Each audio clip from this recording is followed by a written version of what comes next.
Hello and welcome to AE Accounting Tutorials. We are beginning a new lesson on manufacturing accounts with a special focus on how manufacturing companies prepares their final accounts. When I talk about the final account of manufacturing companies, I'm talking about the manufacturing trading profit and loss account, also known as the manufacturing income statement, and the statement of financial position of the manufacturing firms. So we'll be looking at the format of these two final accounts. So if you are new to this channel, I will encourage you to subscribe to this channel, turn on your notification bell so that any moment I upload any new video, you'll get notified. And also share this video for others to also benefit. So when we talk about manufacturing companies, they are companies that produce their own products. They manufacture their own products and then they sell, unlike sole traders that are into buying and selling, where they make purchases of products and then sell. For manufacturing firms, they produce the product themselves. So at the end of the period, it becomes very necessary for them to determine the cost they incurred in the production. That is what we call cost of production. So the manufacturing account is basically or purposely prepared to ascertain what we call cost of production. That is the main reason why we prepare the manufacturing account. But I told you that we'll be looking at the manufacturing trading profit and loss account. This is three different accounts: the manufacturing account itself, the trading account, and the profit and loss aspects. So we'll be looking at how manufacturers prepares this account. It is quite different from how sole traders prepare their final account because they are into buying and selling. But take note that some manufacturing companies also make external purchases in addition to the product they manufacture. For instance, an Apple company who produces an iPhone will make an external purchases of the screen from, let's say, Samsung or LG. That is an external purchases the Apple company has made in addition to the products the company has manufactured. Is that okay? So in a typical manufacturing account question, you may be asked to determine the cost of production, and there could be an external purchases as well. What I want you to understand is that for sole traders that are into buying and selling, if they are to determine their profits or gross profits at the end of the period, this is what they do. For sole traders that are into buying and selling, they begin with their sales revenue this way, then they less their sales return or return inwards. So sales returns, they subtract, then they arrive at what we call their net sales. Net sales. Then the less cost of sales. Under cost of sales, they begin with what we call opening stock. Their opening stock. This is for companies that are into buying and selling. Then they add, because they buy and sell, they add what we call their purchases. These purchases is the net purchases because purchases are subject to adjustment. So they add this, then they arrive at the cost of goods available for sale. Okay, so cost of goods available for sale this way, COGAFs. Good. But for manufacturing companies, because they manufacture the product themselves, for a typical manufacturing question, you may not see the purchases. Because they produce the product themselves, it becomes very prudent for the manufacturing company to prepare what we call a manufacturing account to determine the cost incurred in producing the product. So we call that cost of production. So when they are able to determine the cost of the production, that will represent the purchases. So for a manufacturing firms, when they are preparing their final accounts, here they will say that add cost of production instead of purchases, cost of production. So after determining the cost of production for the manufacturing firms, if that particular manufacturing firms makes external purchases, then the external purchases should be added over here. So anytime there is an external purchases, it should be added as an external purchases. It could happen, but not always that there will be an external purchases in manufacturing account. So how do we then determine what we call the cost of production? This can be done by the help of manufacturing accounts. But then I would like to begin with the manufacturing trading profit and loss account. That is the manufacturing income statement, where we will have the manufacturing account aspect, the trading aspect, then the profit and loss aspect. I'll split them and explain it into details for you to understand. With the manufacturing trading profit and loss account, also known as the manufacturing income statement, I said it is a three combined account.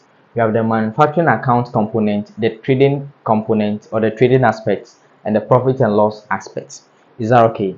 And I've explained to you that the manufacturing account itself is prepared to ascertain what we call the cost of production. Is that okay? So to determine the cost of production, we could say that when we add our prime cost,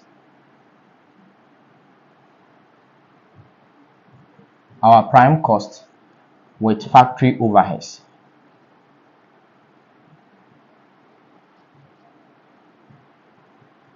then we arrive at what we call cost of production.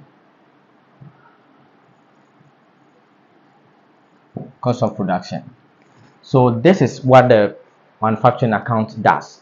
It is prepared to ascertain what we call cost of production. So to really understand the component of prime cost, factory overheads, to determine the cost of production, let's do a quick recap on cost classification according to nature. Okay, so with the prime cost, it is the aggregate or summation of all direct costs incurred in producing the products or in the factory. So we could have what we call a direct material cost. What I'm doing here is the extended form of this. Okay, so with the direct material cost, we could have direct labor cost, then we have direct expenses cost. These three will give us what we call prime cost. This way. Good. Then we have what we call factory overheads, and the factory overheads has to do with the indirect material costs, indirect labor costs, and what we call indirect expenses cost. And the summation of this will give us what we call factory overheads.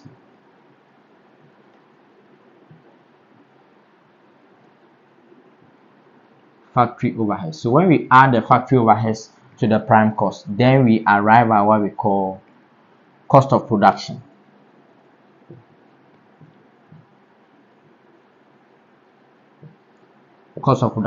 So this is what we will do in the manufacturing account. Another name for factory overheads is what we call manufacturing overheads or work overheads or production overheads. In American English, we call it burden overheads. Is that okay? So the summation of the factory overheads and the prime cost give us the cost of production. So what is then the prime cost? The prime cost is the aggregate or the summation of the direct material cost, direct labor cost, and the direct expenses cost. These are costs that can be directly allocated to the product made. Is that okay? And the factory overheads are all the indirect costs that are incurred in the factory, and they cannot be directly allocated to the product made. So that is the summation of the indirect material costs, indirect labor costs, and indirect expenses. All these items, okay, will be given in the question in a complete manufacturing account, but the direct material cost will not be given. This direct material cost will not be given in the question. You have to work for it. This is where students find it very difficult to determine the direct material costs that are used in the production, but I'll make it very simple for you. So to begin with the manufacturing trading profit and loss account, I said this is the manufacturing account component, so we have to do this first, then we continue with the trading aspect, then the profit and loss account aspect.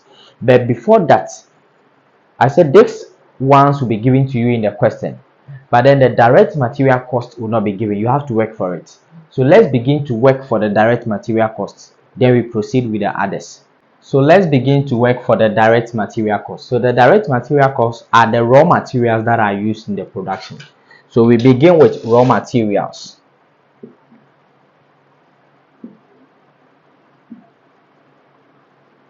Raw materials. So everything here is raw materials. So we begin with what we call opening inventory or opening stock. The opening inventory here, it is the opening inventory of the raw materials used in the production. We have three different stocks in a complete manufacturing account question. We have opening and closing inventory of raw materials used in the production. We have opening and closing inventory of finished goods, that are the goods that are ready for sale. And we have opening and closing inventory for work in progress. When we talk of work in progress, we are talking about goods that are in the process of becoming a finished goods that will be ready for sale.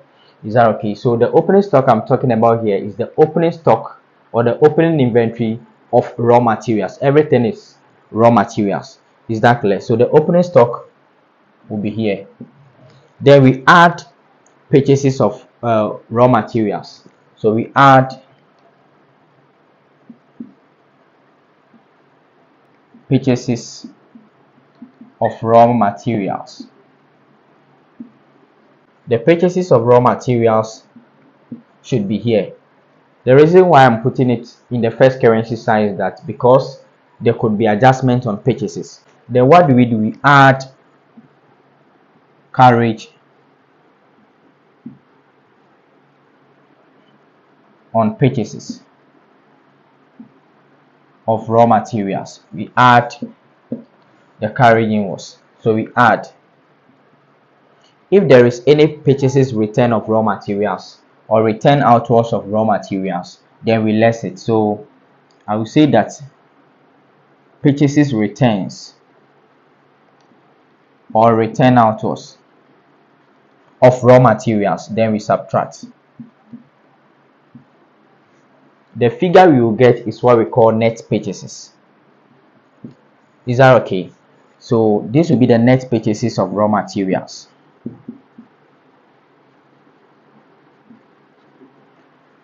Then we add the net purchases to the opening stock to arrive at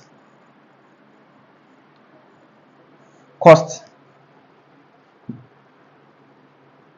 of raw materials available for use.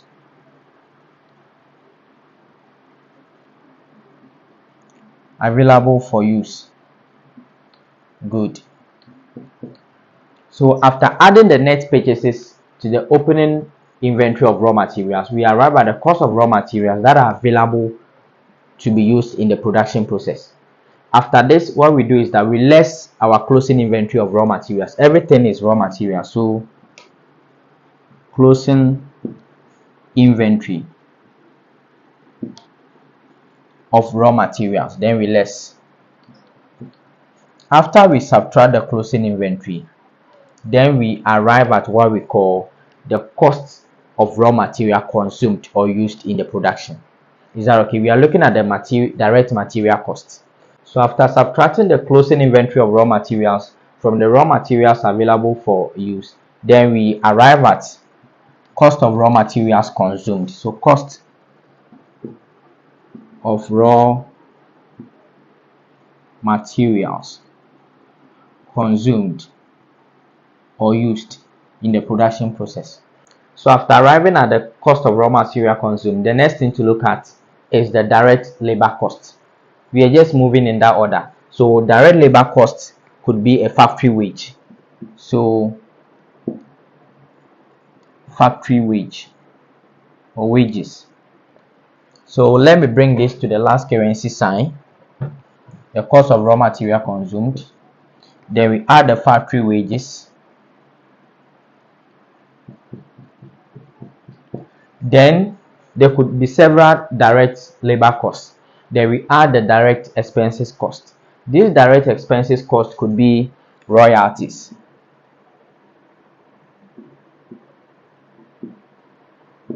Royalties has to do with an amount of money paid for using someone's right to produce goods. Is that okay? So that is an indirect, that is direct expenses cost.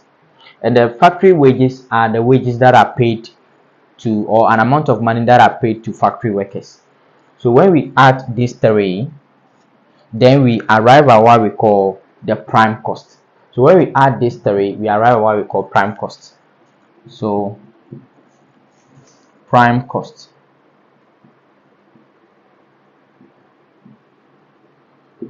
So you could see that the direct labor cost and the direct expenses cost will not be difficult to find because it will be given straightforward in the question. The only issue is how to determine the direct material cost. That is what we've just done to arrive at the cost of raw material consumed. Is that okay? Good. So after getting the prime cost, the next thing to do is to add the factory overheads. Add the factory overheads to arrive at the cost of production. So with the factory overheads, we just have to add the indirect material cost, the indirect labor cost, and the indirect expenses cost. An example of indirect material cost is, let's say, disposable gloves that are used in production, or equipment that are used in production. And the indirect labor cost could be supervisor salaries that are paid, and the indirect expenses cost could be a depreciation of factory plant and equipment. So I will just list about two factory overheads.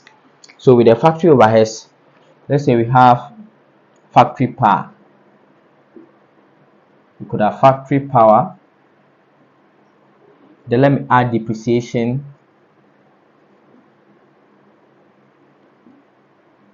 Depreciation of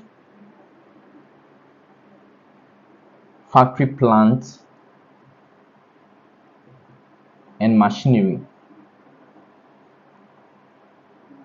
Good. So when we add these two are the factory overheads. When we add, we arrive at what we call cost of production. Because after adding the factory overheads to prime cost, we have cost of production. So we have cost of production.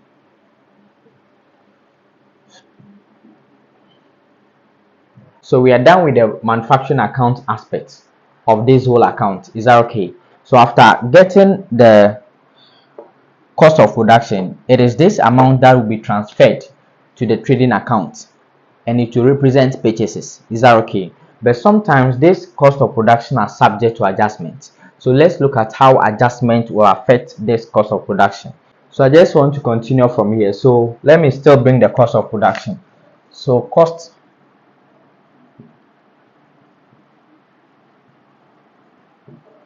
let's say here is the cost of production.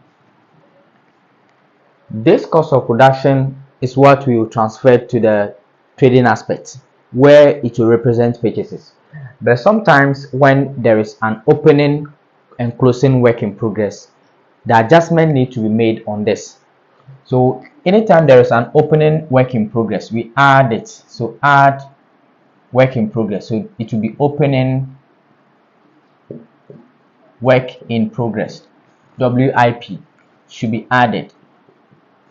Then we less closing work in progress.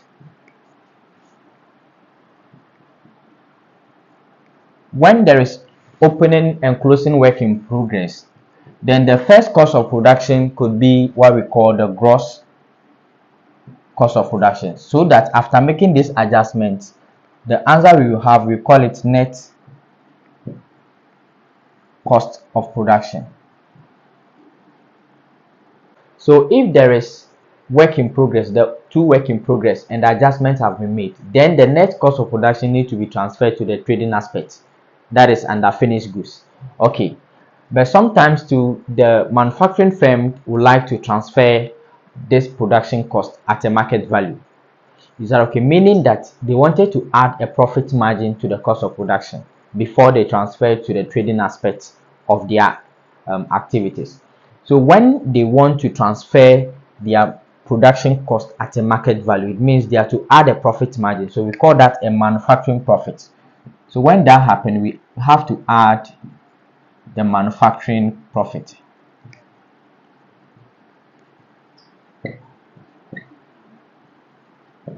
Manufacturing profit will be added.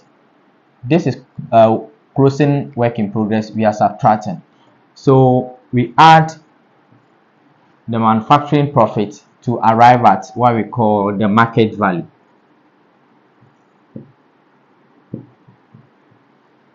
The market value. Very good. So when there is all this adjustment on the gross cost of production, then it is the market value that will now be transferred to the trading aspect, or it is the market value that will be added to the opening stock of the finished goods. Is that okay? Before, if there is any external purchases, it should be added. But if there is no manufacturing profit, then the net cost of production should be transferred. And if there is no opening and closing work in progress, then the gross cost of production should be transferred. This manufacturing profit, sometimes it will be given directly in the question for you to pick and come and add. Sometimes the question will give you a percentage of manufacturing profit. Then you have to apply the percentage on the cost of production, the net cost of production. Is that okay? But if there is no opening and closing work in progress, then the percentage should be applied on the gross. So this brings us to the end of the manufacturing account aspect. Now let's look at the trading aspect. That is where we talked about finished goods. Finished goods. Finished goods because they are ready for sale. Okay, this from the finished goods is the beginning of the trading aspect of the manufacturing firm. So the trading aspect. So when we are preparing a normal trading account for a sole trader, we begin what we call sales revenue. So the same way we do over here. So we could begin with our sales. That is the trading aspect. We begin with the sales. Then we less our return invoice, or sales return invoice. Then we arrive at what we call the net sales. After arriving at the net sales, the next thing to do is to less cost of sales. Less cost of sales. What we are doing from the finished goods is just like how we prepare a normal trading account for sole traders. So we begin with the opening stock or opening inventory. But remember that this opening inventory is the opening inventory of finished goods, not opening inventory for, let's say, work in progress, neither opening inventory for raw material, but rather opening inventory for finished goods. So we begin with the opening inventory. We put it in the second line. Then now we add, if it were the normal trading account for sole traders where they buy and sell, we should have been adding purchases. Is that okay? But because it is a manufacturing firm, we have to add the cost of production. If there is manufacturing profit, we add market value. If there is no manufacturing profit, we add net cost of production. If there is no these two adjustments, we add the gross cost of production. But we assume that there is a manufacturing profit, so we add the market value. We add market value. We add market value. But then there could be external purchases. If the manufacturing firms also make external purchases, you have to add it. But if there is no external purchases, the market value is the only item that will be added. Like we should have bring it here and add it straightforward. But let's assume that there is an external purchases. So we also add any external purchases.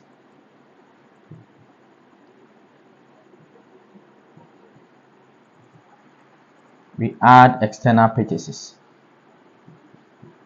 So when we add these two, we arrive at cost of goods available for sale. So I call it COGAS, cost of goods available for sale. After arriving at the cost of goods available for sale, we now less the closing stock of finished goods. So closing inventory or stock of finished goods. So we less.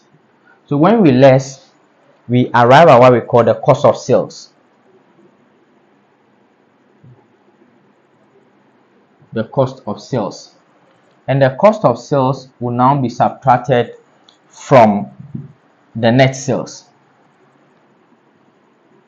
So to arrive at our gross profit or loss. Good.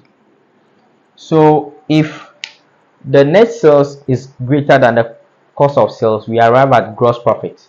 But if the cost of sales is higher than the net sales, we arrive at net loss. So after arriving at the gross profit or loss, because of the space, I would like to clean here, then we continue from here. I'll bring my gross profit over here. The gross profit or loss over here. Good. Then we add the manufacturing profit. We add other income, and the manufacturing profit is other income. So we add manufacturing profit. So add manufacturing profit. We add the manufacturing profit. But if there are no manufacturing profits, we leave it this way. So if there is any other income too, we add it, like discount received, commission received, and others. We add it. So after adding, we arrive at what we call the total income.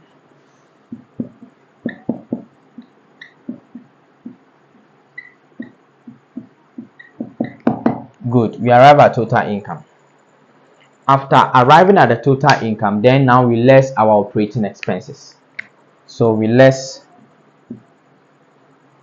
operating expenses.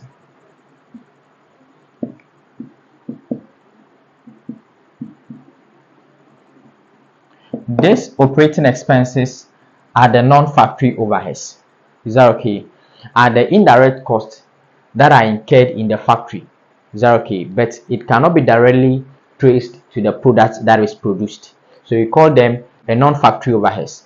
And these non-factory overheads are categorized in 3 different headings. So we have administrative and general expenses. They are categorized in administration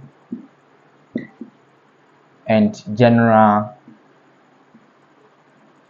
expenses. So example of this administrative and general expenses could be rent expense, insurance expense, and others. So we have another group too we call selling and distribution expense. Distribution expenses. Good. This could be advertisement cost, the salaries that is paid to the sales personnel, commission that is paid to the salesperson. All these are selling and distribution expenses, or delivering costs that is incurred in delivering the product to the customer. It is also a selling and distribution expense. But what I'm trying to say is that we don't just list them insurance, rent, advertisement. We don't just list them. We group them according to their headings. Is that okay? And we have another we call finance cost or finance charge. This could be an interest on loan that the manufacturing companies has gone for. So we add them, and this will give you the total expense. But take note that in a normal income statement or trading profit and loss account for sole trader that are into buying and selling, we don't have to group them. We just list all the operating expenses. But for a typical manufacturing firms, the operating expenses are grouped in 3 different headings: administrative and general expenses, selling and distribution, and finance cost or finance charges. Is that okay? So you have to know the examples or the expenses that falls under these headings. So after getting this, then we now have to subtract the total expenses from the total income. We arrived at a net profit or loss. So if the total income is bigger than that of the total expense, we arrive at net profit. But if the total expense is higher than the total income, then that will be a net loss. So basically, this is the format of the manufacturing trading profit and loss account. Is that okay? So for the year ended, if the year is 2024, you put it there. 2023, you put it there. Is that okay? But then I took my time to split the manufacturing account component to you, where we talked about determination of production cost of production, where if there is any adjustment on production like work in progress and manufacturing profits, we've also established that. And we also look at the trading aspect to determine the gross profits, where we begin with the finished goods concept. After that, we look at the profit and loss aspect, which begins with the less operating expenses to determine the net profit or loss on the manufacturing firms. So in our next video, we'll be taking a full practice question on how to prepare a complete manufacturing trading profit and loss account. So if you are yet to subscribe to this channel, kindly subscribe and share this video for others to also benefit. Until we meet in our next video, it is bye for now.